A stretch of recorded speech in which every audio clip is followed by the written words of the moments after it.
يا أيها الذين آمنوا إذا نودي للصلاة من يوم الجمعة فاسعوا إلى ذكر الله وذروا البيع ذلكم خير لكم إن كنتم تعلمون. الحمد لله رب العالمين، والصلاة والسلام على سيدنا وحبيبنا محمد وعلى آله وأصحابه أجمعين. ئیمانداران و خواناسانی زۆر بەڕێز، ئێمەی ئیماندار و خواناس بە فەزڵی خوای پەروەردگار بە هیدایەتی ئەم ئیسلام و قورئانە لەگەڵ کەسانی بێ بڕوا جیاوازیمان لەوەدایە ئێمە بڕوامان بە دوو جیهان هەیە، ئێمە بڕوامان بە دوو ژیان هەیە، ژیانی ئەم دنیا و ژیانی قیامەتی نەبراوەمان. ئێمە وەکو مسلمان داوا لە خوای پەروەردگار دەکەین هەردوو ژیانەکەمان، هەردوو جیهانەکەمان جوانترین بێ.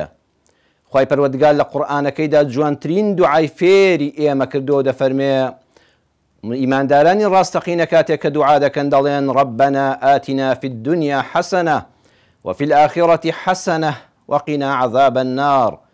ئێمە داوا لە پەروەردگارمان ذاتی ئەڵڵا دەکەین سبحانه وتعالى ئەم چەند ڕۆژ و ساڵی کە لەسەر زەوی دەژین ژیانێکی جوان بێ، ژیانێکی خۆشگوزەران بێ، ژیانێکی پڕ لە ئەمن و ئەمان بێ، وڵاتێکی ئاوەدان بێ، میلەتێکی سەربەرز بێ، بە یەکەوە تەبا و برابین.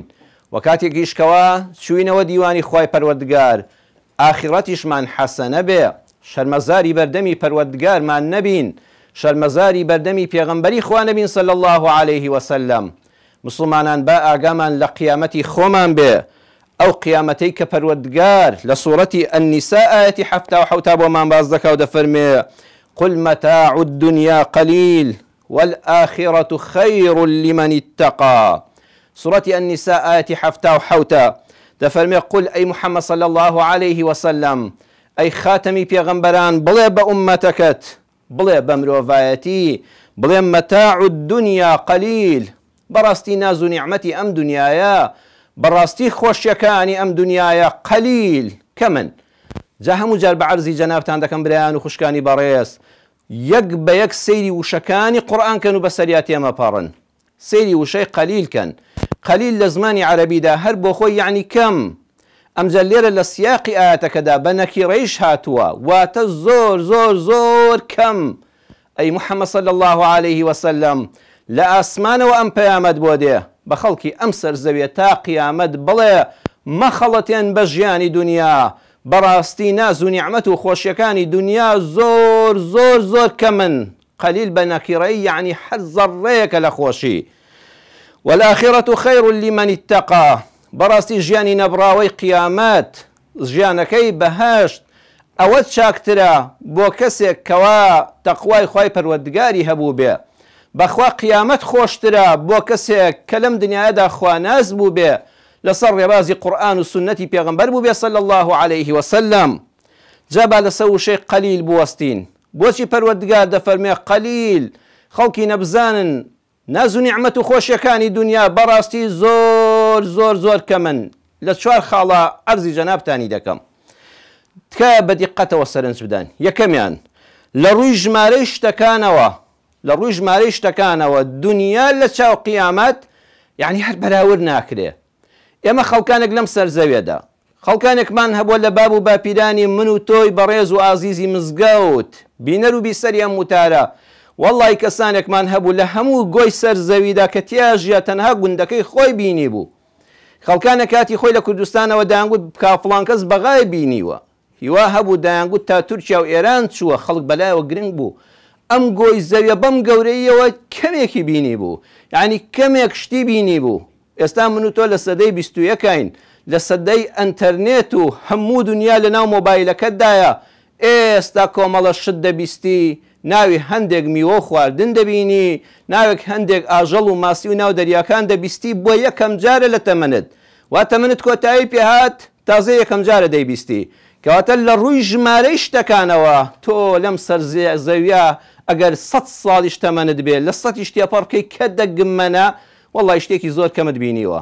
کاتێک کە دەچینە قیامەت یا ڕەبی خوا جێگامان بەهەشت بێ، لەوێدا سیر دەکەی ئای خوای پەروەردگار تۆ چی دروست کردووە ئای ئەو هەموو خۆشیە خۆ من لە دنیادا هەر هیچم نەبینیوە نمونەیەکی ئەگەر بگونجێ ئەو نمونەیە یعنی لەوەش کەمترە مناڵێک کاتێک دەچێتە باخچەی ساوایان تەنها ئەگەر لە بنەڕەتیە لە باخچەیەکی ساوانی ئینگلیزی بێ فێری پیتی ئەی و بی و ئەوانەی دەکەن یان لە زمانی عەرەبی و کوردیدا پیتەکانی ئەلف و بای فێر دەکەن ئەم منداڵە لە باخچەی ساوایان کە بۆ یەکەم جار یەک پیت دەزانێت ئەی بی ئەلف با لەگەڵ کەسێکە کە پرۆفیسۆرە سەرپەرشتی دایان نامەی دکتۆرا و ماستەری کردووە چەندیان فەرقا ئەم کەسەی کە بۆتە پرۆفیسۆر دوای نزیکی 25 ساڵ زیاتر 30 ساڵ خوێندن ئەو هەموو قۆناغە خوێندنە ئەو هەموو دەرزوتنەوەیە ئەو هەموو توێژینەوە قبول کراوە پاشان ئەو هەموو نامەی ماستەر و دکتۆرا و دەرزوتنەوەی ڕۆژانە تخوا ئەو پیاوە پرۆفیسۆرە دیقەت بدەن چی عیلم و کتێب و زانست بینیوە لە چاو ئەو مناڵەیە کە لە باخچەی ساوایانە تەنها ئەلف ئەی بی بینی و ئەی بی سی بیستووە یان ئەلف باجیمی بیستووە هەر زۆر فەرقا دەوەڵی بەڕێزان ئەوە نمونونەکە لەوانەیە بە قیامەت بەراورد نەکرێ واللهی کە دەچینە قیامەت و دەچینە بە هەشتەوە والآخرة خير لمن اتقى زۆری فەرقە خەڵکینە واللهی وابزانن هەر هیچمان نەدیوە لەم دنیاە بۆیە خوا فەرمووی صدقت يا الله راستت فرمو اي پروردگارم لە قورآنەکەتا بەڕاستی ژیانی دنیا کەمە بەڕاستی هەر حساب ناکرێت لە ڕووی ژمارەوە لە چاو خۆشیەکان و ناز و نیعمەتەکانی قیامەت و بەهەشتا دووەمیان لە ڕووی بەردەوامیەوە واللهی ئەم دنیای خەون و چکەیەکە بەڕاستی زوو تێدەپەڕێ تکایە جەنابەت ئێستا دوای ئەم وتارە کە لە مزگەوت چوویتە دەرەوە کە گوێت لە وتارە بوو سەیری وێنەکانی 15 ساڵ لەمەوبەرت کە سەیری وێنەکانی 20 ساڵ لەمەوبەرت کە سەیری شکڵ و شێوەی ئێستات و ئەو کاتت کە ئەم دوێنەیە بەراورد کە پاشە خوا دڵی دوێنێ بوو بووە پیر بووم بۆ سەرۆڕیشم واسپی بوو بۆ گۆڕانکاری وا بەسەرا هات ئافرەتێک تەمەنی 14-15 ساڵ بۆ شای جوانی بووە ئێستا تەمەنی وا بوو بە 50 ساڵ هەر نازانێت چۆن تێپەڕی سەیری چرچولۆکی دەموچاوی خۆی کە خۆی گەورە دەفەرمێت لە ڕووی بەردەوامیەوە ژیانی دنیا زۆر زوو تێپەڕا خەوە نووچکەیەکە و ئەزانی چاول لەسەر یەک ناو هەستای و دنیاکە کۆتایی پێهات خۆشیەکانی دنیا عەرزم کردن هەمووی ناڕەحەتیان لەگەڵدایە دڵخوازی خۆت کە پێی دەگەوی دەبێتە هاوسەری ژیانت والله هەر لە دەستگیرانداریەکەەوە کە چەند چێژ و خۆشیەکانی دەست پێ دەکات ناڕەحەتیەکانیشی دەست پێ دەکات چونکە ئەو کاتە تۆ هەمووەکو کوڕ هەمووەکو کچ ئەرک و مافت خەوتە سەرشان مافێکە دووەرگر بە دڵخوازی خۆت گەیشتی بەڵام ئەی ئەرکەکانی هەم لە ڕووی شەرعیەوە هەم لە ڕووی یاساییەوە هەم لە ڕووی کۆمەڵایەتیەوە ئەبێ قبوڵت بێ پاشان بەڕێزان سەیری کە منداڵ کە ناز و نیعمەتی خوای پەروەردگارە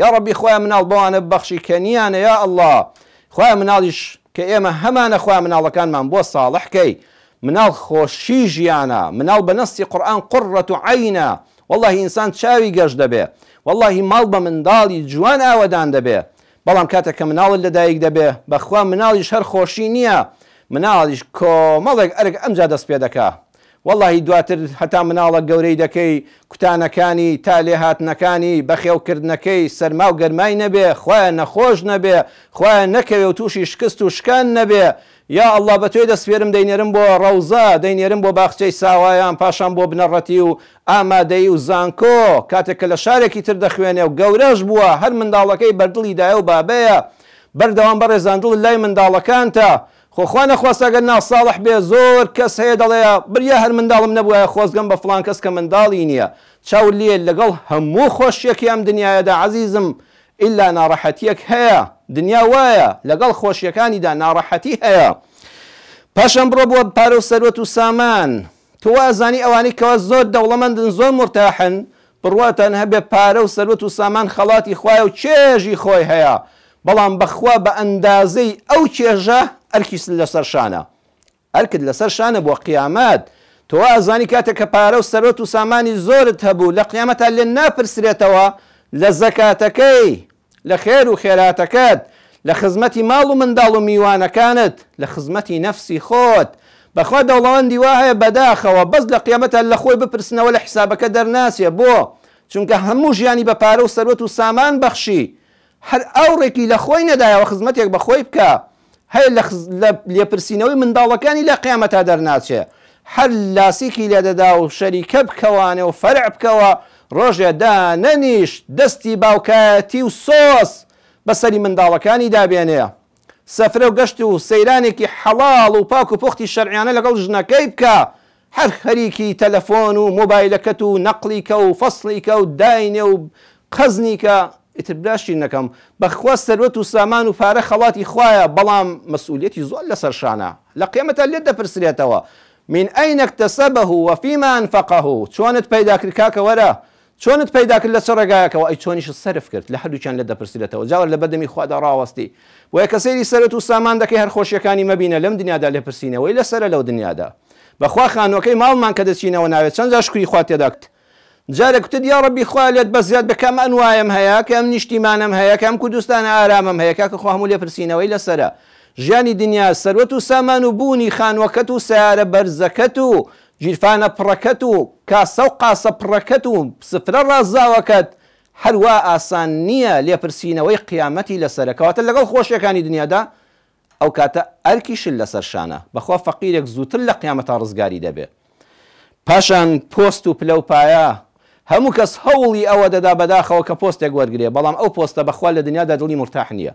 وەڵی کەم مەسئول و بەرپرسەی دەڵێ ئەگەر ویژدانی زیندوو بێ، ئەگەر بەڕاستی خزمەتکاری گەل و وڵات و نیشتیمان و کوردستانی خۆی بێ، ئەگەر خەمی قیامەتی خۆی بێ، وەڵی پۆست و پلە دەتفەوتێنێ، وەڵا سەرت سپی دەکە عەزیزم، وەڵی دڵت ناڕەحەت و ویژدانت ئازار دەدا. کەواتە لەگەڵ وەرگرتنی هەر مێزێک و هەر مۆرێک و هەر ئیمزایەک و هەر تەلەفۆنێکی دەستڕۆیشتووی تۆدا بڕواتان هەبێت ناڕەحەتیەکانی دڵ و دەروون و جەستەش و ماندووبوون و ماڵ و منداڵیشت دەست پێ دەکا. کەواتە خۆشیەکانی دنیا هەمیشە ناخۆشیان لەگەڵا. ئەوە خاڵی سێم. خاڵی چوارەم، خوا فەرمووی قەلیل، هەموو جار پێتان دەڵم لەسەر وشە بە وشەی قورئان بوەستن، وتاری جمعە با نەکەین بۆی 50 ئاەت بخوێنێەوە هەر بە کورتی و بە کوردی تەفسیریکەی و تێپەڕی نانە عەزیزم بوەستە لەسەری قەلیل. خاڵی چوارەم کە خوا دەفەرمێ یەکجار ژیانی دنیا کورتە، ئەوەیە خۆشیەکانی دنیا گرنتی نییە، زەمانێکی لەگەڵ نییە، زۆر ژیانت خۆشە، زۆر دڵت بە دنیا خۆشە، لەگەڵ ماڵ و منداڵ تا مرتاحی، ئەلحەمدوللا کار و کەسابەت و گوزەرانت هەیە، بەڵام تخوا چێ لە ئێمە دڵنیایی دەتوانێت گەرانتی بداتە خۆی ئەم لەش ساغی بۆ دەمێنێتەوە. ئەم دڵخۆشیە بە نەخۆشکەوتنی هاوسەرەکەی یەکێ لە منداڵەکانی توش نابێت، کاکە ڕۆژانەیە بەس دەبێت بپاڕیتەوە لە خوا بڵێ یا ئەڵڵاه لە سەرەتان و شێرپەنجە بمپارێزە. جاران بە ساڵە و ساڵ بە 10 ساڵ لە کوردستانە شێرپەنجەیەک تۆمار نەدەکرا. ئێستا ڕۆژانە بڕۆ لە خەستەخانەکانی تۆمارکردنی شێرپەنجە خوا ڕەحمیان پێ بکا خوای ئەمەش پارێزێ، بەس بزانە ئەو خەڵکە گەنج و جوانە لە مناڵ لە کچی تازە پێگەیشتوو لە قوتابی زانکۆ لە مامۆستای زانکۆ هەمووی توش بووە کاکە، دەبێت بەس خوا بمان پارێزێ. بۆیە خۆشیەکانی ژیان هێندە کورتن تێدەپەڕن، زمانی گرنتیەک نییە بۆ سەلامەتیان، لەوەچێ بەهۆی نەخۆشیەکەەوە هەموو جوانەکە لە دەست دەی، هەموو خۆشیەکە لە دەست دەی کاکە بەهۆی دوژمنایەتیەوە. بەیانی کەسی خەڵکمان نەبینیوە ساغ و سەلامەت بێوەی لە هیچ ئەم دنیای کەم نییە، هەمووی هەیە لەسەر شەقاما لە دەمەقاڵەیەکە تووشی دوژمنایەتی بوو، ئێستا بە چەک و سیلاحی شوحیمایەشەوە ناتوانێت بڕاتە دەرەوەی ماڵەکەی. هە دوژمنایەتی ژیانی لە هەموو بنە ماڵەکە تێکدا. گرنتیت هەیە خوا بە گەورەی خۆی نەمان پارێزێت تووشی دوژمنایەتی و فیتنەیەک نابی. هەروەها تێدا چوون ئەو باڵەخانت هەیە، ئەو ڕیزە دوکان و شوقەیەت هەیە، ئەو بازاڕت هەیە، وڵاتانت نەبینی لە یەک بوو بە لەرزەدا بە دەستی خاڵی دێتە دەرەوە. خەڵکانمان لە وڵاتی خۆمان نەبینی دوکانەکەی ئاوەدان بوو، پای چەندەها دەفتەر دۆلاری تێدا بوو، ئێوارە دای خستە بوو چاوەڕێ بوو بەیانی بیکاتەوانی و بژێوی ماڵ و منداڵەکەی پێدەرکە، ئەوەی کە کۆی کردبەوە لە مناڵیەوە لەو مەغزەنەیە بوو لەو دوکانەدا بوو بە یەک شۆرتی بچووکی کارەبا بەیانی تەنها خۆڵەمێشی کۆ کردەوە. خۆشیەکانی ژیان لەو ماڵە شێوان داهات نەما ژیان گۆڕا لە دەوڵەمەندی بۆ هەژاری. بۆیە خوا فەرمووی زۆر کەمە، چونکە خاڵی چوارەم گرنگتی پاراستن و سەلامەتی ئەم خۆشیانی دنیا بۆ کەس دابین نەکراوە. بەڵام ئاگاتان لە دوو سەرنج بێ. یەکەمیان دنیا وێڵ مەکە بە پاساوی ئەوەی قیامەتت دەوێ، بێ دنیا بەهەش بەدەست نایە. ئێمەوە حاڵی نەبووین کە بەس باسی دنیا دەکەین، خۆشەویستم بڵێ دنیا هیچ نییە، کاکە وەڵاهی دنیا کێڵگەی قیامەتە. لە دنیادا با کێڵگەکەت زەویەکی پاک و پوخت بێ، با تۆوی چاندنەکەت پاک و پوخت بێ، بنە تۆوەکەت پاک بێ، یعنی کردەوەی چاک بکە، لە شوێنی باشا بژی، ڕەفاقەتی چاکان بکە. ئەگەر دنیا نەبێ یەکاکە قیامەت نابێ. قیامەت و بەهەش بەرهەمی ئەم ژیانی دنیاەیە. لە ئیسلامدا دنیا ڕەفزکردنمان نییە. پێغەمبەری خوا صلی الله عليه وسلم کە خوا پێوە دەفەرمێ ووەجەدەکە عائیلەن فاغنا لە سوڕەتی ئەڵضحا ئاەتی 8 تۆ هەژار بووی و دەوڵەمەندمان کردی. قورئان نافەرمێ دەوڵەمەندی هیچ نییە، پارە هیچ نییە، پارە پیسە. ئەو فکرە هاتە ناو مێشکی مسلمانانەوە، ئێمە دنیامان بەداخەوە لە دەستدا. ئێمە دەبێت دنیاکەمان جوان بێ، دنیامان ئاوەدان بێ، دنیا بەدەستی منی مسلمانەوە بێ، ئەمجا قیامەتەکە داوەدان دەبێت. کاکە معقولە خوای پەروەردگار ئەو هەموو پێغەمبەرە بەڕێزەی ناردووە کە پێغەمبەران هەڵبژێردراوی خەڵکی زمانی خۆیان و لەناو هەموو مرۆڤایەتیدا خوا هەڵی بژاردون. ئەو هەموو کتێوە پاکە ئاسمانیە بە جوبریلی ئەمینە بە ئەمانەتەوە گەیشتە دەستی پێغەمبەران و بە ئومەتانیان ڕاگەیاندووە. والله هەمووی لەبەر دنیایە، خۆ باسی قیامەت ناکە، بۆ قیامەت بەکاری نایانی، بۆ دنیا پێت دەڵێ لە دنیادا جوان بژی بۆی قیامەتێکی ئاوەدانت هەبێ. کەواتە دنیا هێندە بەڕێزە لای خوا. ئەو هەموو پێغەمبەرەی لە پێناوە ڕەوانە کردووە، ئەو هەموو کتێبە ئاسمانی ڕەوان کردووە بۆەوەی ژیانێکی مسلمانانەی سەربەرزی شایستە بە ژیانی مرۆڤ تۆ لە سەرزەویدا بژی و کە چوشتەوە دیوانی خوای پەروەردگار ڕوسوری بەدەمی ڕەب العالەمین بی، خوا ڕوسوری قیامەتمان کە. لە حەدیثە نەهاتوە من سعادەتی المەرئەتی، لە خۆشی و ئینسانە بە پیا و ژنەوە سێشت المەرئەة الصالحة، هاوسەری باش. ها ئیسلامی ئێمە دەفەرمێ با هاوسەری چاک و جوانت هەبێ، بە دڵی خۆت بێ و زمان شیرین بێ و ڕەوش پاک بێ، نەیفەرمۆ بێژنی باشە. لە هەندێک ئەدیانی دنیادا دەڵێن ئەگەر بێوێ کەسەکە لە خوا نزیک بێتەوە قیامەتی ئاوەدان بێ، نابێ هاوسەرگیری بکە. پێغەمبەری ئێمە صلی الله عليه وسلم فێری کردی ئەگەر دەتەوێت قیامەتت ئاوەدان بێ هەوڵی هاوسەرگیری بدە لە دنیادا. المەسکەن الواسع، خانوویەکی ڕێکوپێکی بەقەدەر ئەندامانی خێزانەکەت، ژووری تایبەت، ژووری میوان، هۆڵی کراوە، باخچەی جوان و پڕ لە گوڵ و گوڵزار، ئەمە خۆشی دنیا و با هەد بێ. ئیسلام نەیوت تۆ بڕۆ لە ئەشکەوتا بژی. ئیسلام پێی نەوتوین ئەگەر دەتەوێت قیامەتە داوەدان بێ یەک هۆدەی گڵی چڵکنی پڕ لە چێچ و ئەسپێت هەبێ، نە بەخوا وای نەوتووە. المەسکەن الواسع، ئەوە فەزلی خوایە، بەڵام ئەگەر شکری خوای لەسەر بکەیت، ئەگە پۆزی پێوە لێ نەدەی بەسەر خەڵکە بڵێ یا ئەڵڵا ئەمە هی تۆیە، نەک هی پیاوەتی و دەوڵەمەندی و ئازایەتی خۆم. بەخوا ئەو مەسکەنی واسعە دواتر خوا بۆت بەدل دەکا بە کۆشکێک لە کۆشکەکانی بەهەشت.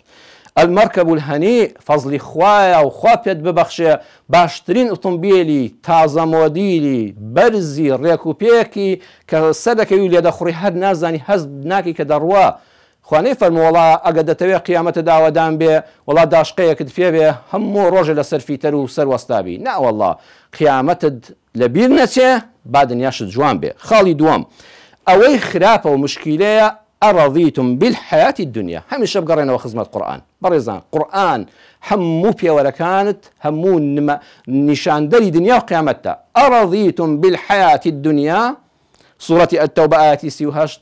هەر ڕازین بەم کەمەکەمەی ژیانی دنیا؟ خوا نافەرمێ دنیا واز لێ بێنن، بەس ئەمەیان خراپە. خاڵی دووەم ئەڕەضیتم بالحیاتی الدنیا، ڕازی بە ژیانی دنیا. وما الحياة الدنيا أرضيتم بالحياة الدنيا من الآخرة فما متاع الحياة الدنيا في الآخرة إلا قليل. بخوال شاو قيامتها زور زور زور كما هرچی شيء ئێمە هەیە مسلمانانی بەڕێز، بیسەران و بینەرانی بەڕێز، ئەمە دەبوانی وتار و مزگەوت بڕواتان هەبێ ئەم هەموو لێکۆڵینەوە استراتیژیە سیاسیە کۆمەڵناسیە دەکرێ. هەر یەکە راپۆرتی هەزار لاپەڕەی خۆی دەنووسێ وڵا کێشەکانی ئەمڕۆ دنیای مرۆڤایەتی، کێشەکانی میلەتی کورد، کێشەکانی میلەتانی دنیا فڵان شوێن ئەمەیە چارەسەرەکەی. کاکە وەڵا قورئان بە دوو کەلیمە پێت دەڵێ ئەڕەضیتم بالحیاتی الدنیا، ڕازین تەنها بەم ژیانەی دنیا. خوا نەیفەرموو دنیا واز لێ بێنن، بەڵام دەفەرمێ بەس بە چاوی دنیا مەڕوانن. ئەزانن ئێمە یەکێک لەو شتانەی کە لە ئیسلامدا لە هەموو تەحیەتێکە پەنا دەگرین بە ئەڵڵا خوا لە شەڕی دەجال بمان پارێزە. ئەزانن یەکێک لە صیفاتی دەجال چییە؟ ئەعوەڕە، واتە یەکچاوە. یعنی خوا نەخواستە کەسێکمان بینی کە چاوێکی لە دەست داوە بە هەر ڕووداوێک بێ، یعنی یەکچاوە دەجالە. ناخوا نەخواستە ئەوان نابێ، ئەوانەی چاوێکیان لە دەستداوە جێگایان بەهەشتەگە شکری پەروەردگاری لەسەر بکەن. دەبێ ئێمەش بە چاوی تەقدیرەوە تەماشایانکەی، نابێ ڕوشکێنیان کە باسی مرۆڤ یەک چاوەکان بکەیت. ئەی بۆ شەیطان یەک چاوە؟ ئەزانی یعنی چی؟ یعنی شەیطان بەس بە چاوی دنیا دەبینێ. جا زۆر خەڵک دەڵێ دەبێ بگەینە زمانی دەجال، مەلای وا هەیە بە زنجیرە باز لەسەر دەجال. کاکە دەجال گرفتەکەی لەوەدایە خوا ڕەحممان پێ بکەم من و تۆ لە دەجال نەبین. شوێنکەوتوی دەجال ئێستا دەرەکەوێت کە بۆت باز دەکەم، ئەویش ئەم دروشمەیە خۆزگە بمان نووسیا لە پشت سەری خۆمان لە ماڵەکاندا هەڵمان واسیایە لە هەموو کۆمپانیا و شەریکات و ژووری مەسئولینی وڵاتە هەبوایە ئەڕەضیتم بالحیاتی الدنیا. تۆ بەس بەم ژیانە کورتەی دنیا ڕازی و قیامەت لایەت کردووە؟ یعنی قیامەت نابینی؟ ئەو کاتە دەبی بە دەجال پەداخەوە هەرچی کێشەی ئەم سەرزەویەیە هی ئەوەیە مرۆڤ وەکو دەجال بە چاوێک دەڕوانێ. ئەینا کاکە زەوی هەوای کەمە، ئەم سەرزەویە نەوتی کەمە، ئەم سەرزەویە نانی کەمە، ئەم سەرزەویە دەریا و ئاوی کەمە نەبەخوا بەشی هەموو مرۆڤایەتی دەکات چەندی مرۆڤ زیاد بێ ئەی چییە؟ ئەڕەضیتم بالحەیاتی دنیامان لێ دەرکردووە من دەڵێم بەس خۆم بەس چاوی دنیام دەبینێ وەکو دەجال هات چاوی قیامەت داخراوە کەس چاوی قیامەت نابینێ ئەزانیت چەند ناڕەحەتە کێشەی هەموو سەرزەوی ئەوەیە حکومڕانەکان بەس بە چاوی دنیا دەبینن دەجالەکان ئەوانن یەک چاویان هەیە ئەو هەموو میلەتە قەتڵ و عام بکرێ بەلایەوە گرنگ نییە ئەو هەموو کوشتارە بکرێ گرنگی وڵاتی خۆم سەرکەوێ گرنگەوەی من سەرکەوم و دوژمنەکەم بخەمە ژێر پێوە بەڕاستی خەتەرە ها چاو لێ حکمڕانی دەجال ژیان تاڵ دەکا بەڕێزان بازرگانێک کە خوای گەورە بەو سەرەت و سامانە تاقی دەکاتەوە دنیا و قیامەتی خۆی ئاوادان دەکات ئەگە بەس یەک چاوی بینە وەکو دەجال ئەو بازرگانی لە بازاڕە بینی تەزویر دەکا غەش دەکا وەڵڵای ئەوە دەجالە چونکە ماڵی خۆش و خەڵکی ژوێران دەکا بەخوا بازار بەرەکەتی خوایە بەس دەجالی بازرگان تێکی دەدا کاکەی گیان تەماشاکە بەڕێزم گەنجەکانمان گەنجێک تەنها و تەنها ئەم دنیای بوێ واللهی ماڵی خۆشی و خەڵکیش و کچی خەڵکی ژوێران دەکا ڕاگەیاندن تخوا معقول لە تۆڕەکانی ڕاگەیاندن تۆڕە کۆمەڵایەتیەکان دەستگا تەلەڤیزۆنیەکان بەس بۆ لایک و کۆمنت و ئەوی بینەت زۆر بێ تۆ قیامەت لەبیرکەی ئەم سەیئە جاریە دەنێری حتا ئەژداد و ئابات دەبڕێتەوە لە قەبرەکەشا لە کۆڵ نابێتەوە هەر دەبیندرێ معقولە تۆ بەس دنیا ببینی ڕاگەیاندکاران تقا قیامەتیش ببینن وەکو دەجال مەبن بە چاوێک بڕوانن کاکە مەلای مزگەوت واللهی معقول نییە مامۆستای مزگەوت ڕێنماییکاری خەڵک هەر بەس دنیا ببینێ ئەی قیامەتت خوا نەخواستە مەلا هەیە دەجالە مامۆستای مەکتەب ئەگە دەرسەکە تایبەتی بێ و مەکتەبی تایبەتی بێ دەرسەکە جوانتر بڵێتەوانە بەڵام ئەگە مەکتەبی حکومی بێ و پارەی زۆری تێدا نەبێ و دەرسی تایبەت نەبێ ئیهمالی کات دەجالە پزیشکێک کە بەس پارە ببینێ پزیشکێک کە تەنها پارە ببینێ نەک نەخۆش بەڕێزان زۆر خەتەرە ئەندازیارێک کە بیناکە وەکو پێویست تەواو نەکاوت تەنها پارە و پۆست و سەرۆت و سامانی خۆی ببینێ دواتر خەڵک چی لێ دێ ئەویش دەبێتە دەجال بۆیە دەجال یەکجار زۆرن دەجالیش لە چیەوە دروست دەبێ ئەڕەضیتم بالحەیاتی دنیا ئایا تەنها بەم ژیانە دنیا ڕازین بۆیە بەڕێزان تکایە با بە چاوی قیامەت بڕوانین